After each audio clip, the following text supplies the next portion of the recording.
رحم فرما میرے مولا، میرے مولا، یا اللہ یا مولا، یا اللہ یا مولا۔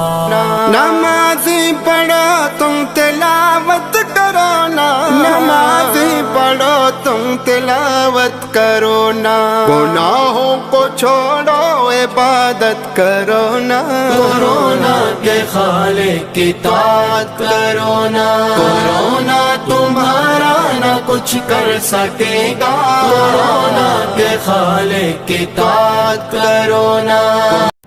اب چائنا میں یہ بیماری چائنا سے پھیلی، کورونا وائرس۔ چائنا کے لوگ میرے بھائی، ایک انگریز کہتا ہے، انگریز وہی انگریز ہے کہ جو چیز زمین پر گرتی وہ چائنا والے کھاتے ہیں، ہر ہلنے والی چیز کو۔ کورونا وائرس کا کوئی بھی سبب ہو آنے کا، لیکن چائنا والے ہر ہلنے والی چیز کو کھاتے ہیں، چاہے حلال ہو چاہے حرام ہو۔ اور اکثر یہ بیماری ایک چمگاڈر اور چوہوں سے پھیلتی ہے۔ سور، چمگاڈر اور چوہوں سے بیماری کورونا وائرس پھیلتی ہے، بڑی بڑی بیماریاں پھیلتی ہیں۔ یہ لوگ چوہا بھی کھاتے ہیں، سانپ بھی کھاتے ہیں، چمگاڈر بھی کھاتے ہیں۔ شریعت نے جن چیزوں کو حرام کیا ہے اس میں انسان کی طبی ڈاکٹری بہت سارے فوائد ہیں۔ ان لوگوں نے میرے نبی کی زندگی کو نہیں دیکھا اور اسلام کا پیغام انہوں نے ایک طرف کر کے حرام کھانا، سانپ کھا رہے، بندر کھا رہے، سور کھا رہے ہیں، اور اس کے جراثیم اتنے زہریلے ہوتے ہیں، وہاں سے بیماریاں پھیلی، اور یہ بیماری پھیلتی گئی اور پوری دنیا کو لپیٹ میں لے لیا۔ تو میرے نبی نے کیا فرمایا؟ جہاں بیماری پھیلے وہاں جانا نہیں چاہیے۔ کیوں نہیں جانا چاہیے؟ ہو سکتا ہے وہاں جراثیم پھیل چکے ہو، اگر تم وہاں چلے گئے تو یہ جراثیم تمہاری زندگی میں آ گئے، تم بھی موت کا ذریعہ بن سکتے ہو۔ اور وہاں جہاں وبا پھیلی ہو وہاں کا کوئی ساتھی کسی اور علاقے میں نہ جائے۔ کیوں نہ جائے؟ ایک بات کہیں کہ ہر ایک کو بھاگنے کی طاقت نہیں ہوتی۔ بے کمزور لوگ، بیمار لوگ تو بھاگ نہیں سکتے، طاقتور لوگ بھاگ جائیں گے، مالدار بھاگ جائیں گے، تو ان مریضوں کی تیمارداری کون کرے گا؟ مریض بیمار ہے، اس کو دوا کی ضرورت ہے، لوگوں کی ضرورت ہے۔ اگر تم لوگ اپنے علاقے کو چھوڑ کر بھاگو گے، ان بیماروں کی عیادت کون کرے گا؟ بیماروں کی رہبری کون کرے گا؟ بیماروں کے دوا کرسی کون کرے گا؟ نمبر تو یہ بھی لکھا ہے، اگر یہ چھوڑ کر کسی اور علاقے میں چلے گئے، اگر تمہارے وہ جراثیم پائے گئے اور جراثیم ہو جاتے ہیں تو اس علاقے میں تمہاری دنیا میں بیماری پھیل جائے گی، تمہاری تو موت آئے گی، لیکن نہ معلوم تمہارے ادھر کتنوں کی موت آئے گی۔ آج ہماری حکومت جو ایئرپورٹ پر آنے والے لوگوں کا جو ٹیسٹ کر رہا ہے، یہ عین حدیث کے مطابق ہے، اور ہمیں بھی حکومت کی باتوں کو فالو کرنی چاہیے۔ ہاں، ٹیسٹ کرنا ضروری ہے، ہو سکتا ہے اس میں بیماری ہو، جراثیم ہو، وہ گھر جائے گا، بیوی کو لگے گی، بچوں کو لگے گی، تو اس بیماری کی طرف پھیلاؤ ہے۔ نہ معلوم بیماری کیڑے کی طرح اور ہوا کی طرح، دمک کی طرح اسی پھیل گئی، ہزاروں انسان موت کا ذریعہ بن سکتے ہیں۔ بھائیو، اسپتالوں میں بیڈ بہت کم ہوتے ہیں اور آئی سی یو بہت کم ہوتے ہیں۔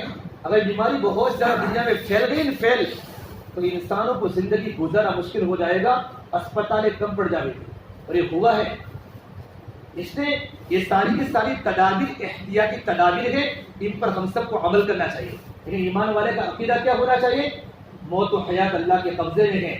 بیماری اللہ لگاتے ہیں تو لگتی ہے، اللہ نہیں لگا تو بیماری نہیں لگتی۔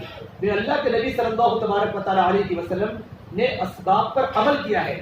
آپ ہجرت کے سفر میں، آپ غار میں 3 راتیں اور 2 دن آپ چھپے ہیں، اور اللہ کے نبی نے خود اپنا علاج کروایا گیا، اور آپ نے صحابہ کرام کے علاج کے لیے آپ نے ڈاکٹروں کو، معالجوں کو بلایا گیا۔ غزوہ خندق کے موقع پر جب صحابہ کرام زخمی ہو گئے تو آپ نے مسجد نبوی میں آپ نے اپنی موجودگی میں صحابہ کرام کی مرہم پٹی کروائی ہے۔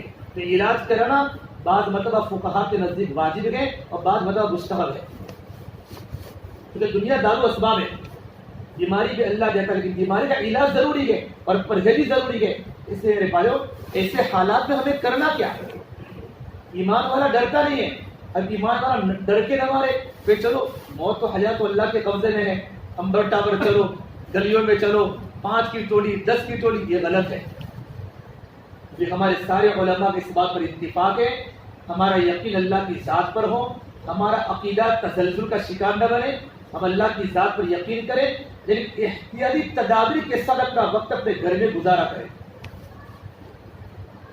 ایک تو گناہوں کا سبب کیا ہے؟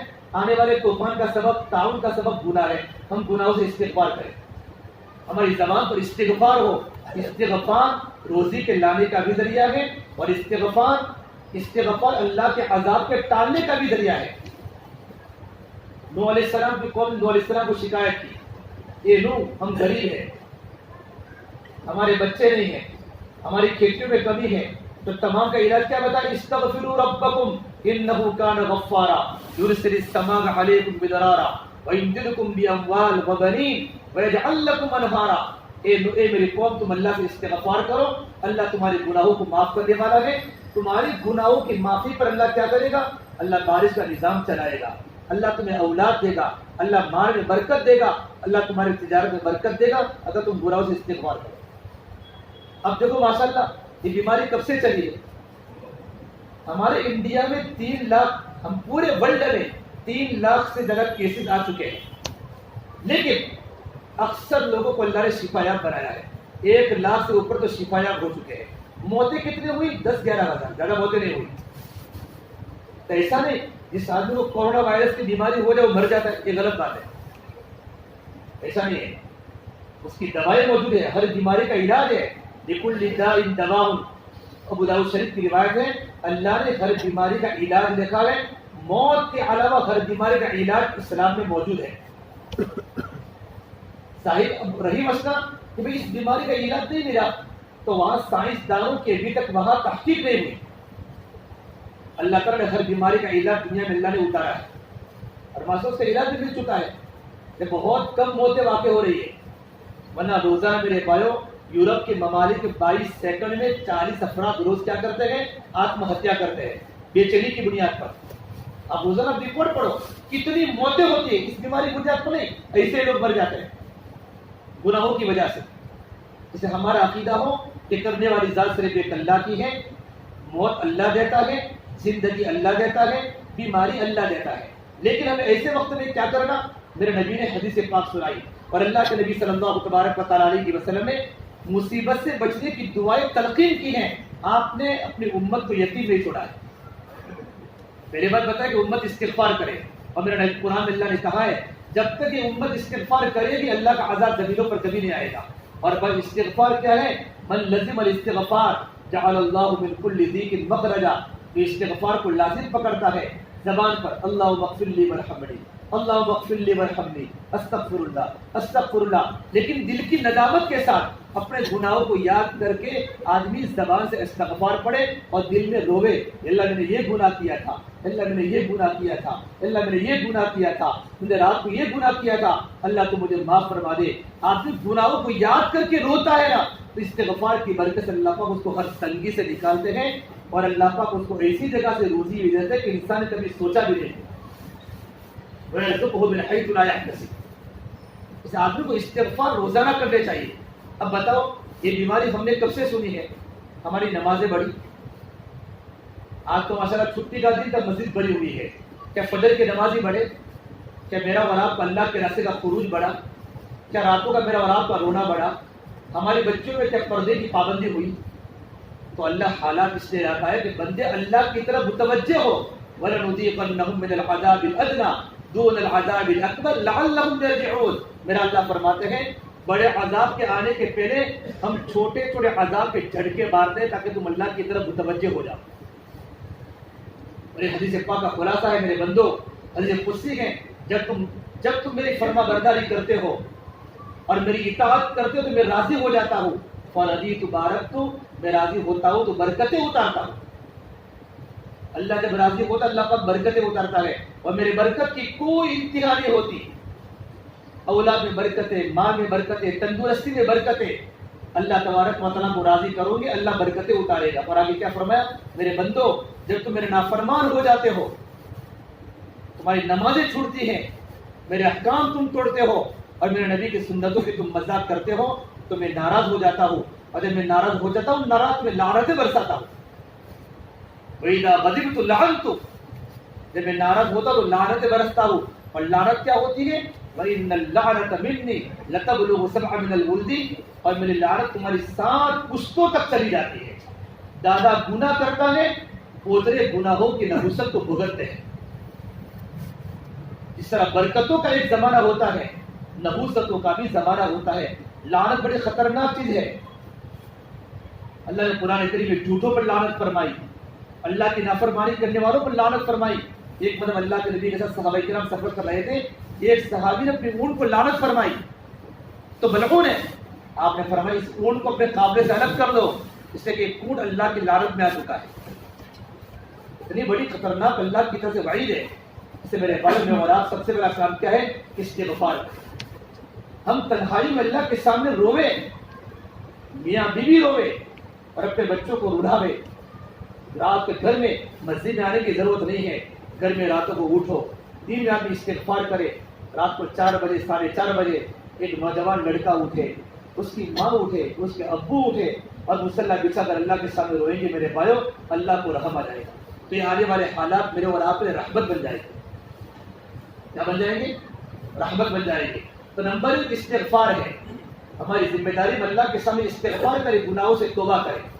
اور نمبر 2 ہماری ذمہ داری جو دعائیں مجھے اور آپ کو اللہ کے نبی نے بتائی ہے، اللہم انی اسألک العفو والعافیہ فی الدین والدنیا والآخرہ، ان دعاؤں کا معبول رکھے. لا الہ الا انت سبحانک انی کنت من الظالمین. یہ دعا کون سی ہے؟ جب یونس علیہ السلام جب گئے تھے سمندر میں تو ان کو مچھلی نگل لیا تھا مچھلی نے، تو اللہ نے ان کے دل پر الہام فرمائی تھی یہ دعا پڑھا کرو. تو یونس علیہ السلام نے مچھلی کے پیٹ میں دعا فرمائی تو مچھلی کے پیٹ سے اللہ نے ان کو باہر پھینکا دیا. اور آگے لکھا ہے وَنَجَّيْنَاهُ مِنَ الْغَمِّ وَكَذَلِكَ نُنْجِي الْمُؤْمِنِينَ. ہم نے یونس علیہ السلام کو غم سے نجات دی. اسی طرح جو بھی ایمان والا ایسے غم کے وقت میں، ٹینشن کے وقت میں کیا کرے گا؟ دعا کرے گا اور ایک دعا پڑھتا رہے گا، لا الہ الا انت سبحانک انی کنت من الظالمین. تو اللہ تبارک و تعالی ایمان والوں کو ضرور نجات دے گا. لیکن میرے بھائیو میرا کہنا آسان ہے اور آپ کا سننا تو آسان ہے، لیکن دعائیں پڑھنے کے لیے اندر کی ایمان کی طاقت چاہیے. ایمان کی طاقت. اب آپ فجر کی نماز نہیں پڑھا دعا کرتا ہے. امت پر حالات فرائض کے چھوٹنے پر آئے ہیں. اب امت وظیفے پڑھتا ہے لیکن فجر نہیں پڑھتا، حرام سے نہیں بچتا، حرام کاموں سے نہیں بچتا، حرام رزق سے نہیں بچتا. آدمی کتنی دعائیں پڑھ لے، ختم قرآن کر لے، اگر اس کی روزی حرام ہے، اس کا لقمہ حرام ہے، اس کی ایک دعا اللہ کی بارگاہ میں قبول نہیں ہوتی. اس سے میرے بھائیو کمانے میں حلال کو دیکھے، خرچ کرنے میں جائز مقامات کو دیکھے، اپنی کمائی کو حلال بناؤ. حضرت محمد صاحب فرماتے تھے لقمہ سمندر کے خیالات ہوتی ہیں، جیسا لقمہ ہوگا ویسے خیالات بنے گے. کمانے میں حلال کو دیکھو اور یہ دعاؤں کا اہتمام کیا کرو. آیت الکرسی پڑھے اور میرے نبی نے فرمایا تم سورہ فلق اور سورہ ناس پڑھ کر اپنے بدن پر دم کرو اور اپنے بچوں کے بدن پر دم کرو گے، انشاءاللہ آپ کو کوئی بیماری نہیں ہوگی. اور میرے نبی نے فرمایا یہ دعا پڑھتے رہو صبح شام، اعوذ بکلمات اللہ التامات من شر ما خلق، بسم اللہ الذی لا یضر مع اسمہ شیء فی الارض ولا فی السماء وهو السمیع العلیم. ان دعاؤں کا اہتمام رکھنا ہے اور ہمیں احتیاطی تدابیر کے طور پر کیا کرنا ہے؟ زیادہ بازاروں میں چلنا نہیں، وقت کو گھروں میں گزارنا ہے. ابھی مغرب کے میرے کویت سے میرے پر فون آیا کہ مولانا اللہ کا بڑا کرم مانو ہماری حکومت کو کہ ہم کو تو 1 مہینہ پہلے سے ہم کو الرٹ کیا تھا، 1 مہینے سے ہم اپنے کمروں میں ہیں یا کوئی بیماری نہیں لگی. تو ہماری حکومت نے ہم کو بہت لیٹ کیا ہے، یہ تو بہت پہلے ہونا چاہیے تھا. ایسے وقت میرے کاروبار کا زیادہ ہونا، مجمے کا زیادہ ہونا نقصان کا ذریعہ ہوتا ہے. ہاتھ پیر دھوے، وضو کرے، ہمیشہ باوضو رہا کرے. یہ تدابیر اختیار کرنا ضروری ہے. جتنا ہو سکے سنت نفلیں گھر پر پڑھے، گھر سے وضو کر کے آوے اور گھر وضو کرے تو صابن سے اپنے ہاتھ اور اپنے منہ کو دھوے. کہ ہمارے علماء مفتی تقی عثمانی صاحب، مفتی مسعود صاحب اور ہمارے بڑے بڑے علماء دیوبند جو ہیں ان تمام نے ساری کی ساری گنجائشیں بتلائی ہیں. آئی بات سمجھ میں؟ اللہ کے راستے میں جانے والی جماعتوں کے مشورے ہوئے کہ جماعتوں کا کام بڑھاؤ لیکن تدابیر کے ساتھ، زیادہ ٹولہ نہ ہو، کس طریقے سے کو پروگرام کرنے ہیں، یہ سب کرنا پڑتا ہے. پھر اللہ پاک ایک دن ساری کی ساری بیماری کو اللہ، ایک تو بھی کرونا وائرس ایک وبا ہے، چند دن کے بعد ختم ہو جائے گی، لیکن ضروری ہے کہ بندے اللہ کی طرف کیا ہوئے متوجہ ہو جائے. یہ مت دیکھیں یہ تو ان کی بنیاد پر ہوا، ان کی بنیاد پر ہوا ہے، نہیں. تبھی کہ اللہ تبارک و تعالیٰ کے ہاں ہر وبا گناہوں کی بنیاد پر نہیں آتی بلکہ اللہ کے مقدر میں ہوتی ہے. حضرت ایوب علیہ السلام کتنے بڑے نبی ہیں، 18 سال بیماری کے اندر مبتلا رہے تو کیا وہ اللہ کے نافرمان بنتے تھے؟ یہ بیماری اللہ کے نیک بندوں پر بھی آتی ہے اور اللہ کے برے بندوں پر بھی آتی ہے، لیکن جب نیک بندہ ان بیماری میں اگر صبر کرتا ہے صبر، تو اللہ پاک اس کو شہادت کا درجہ دے گا۔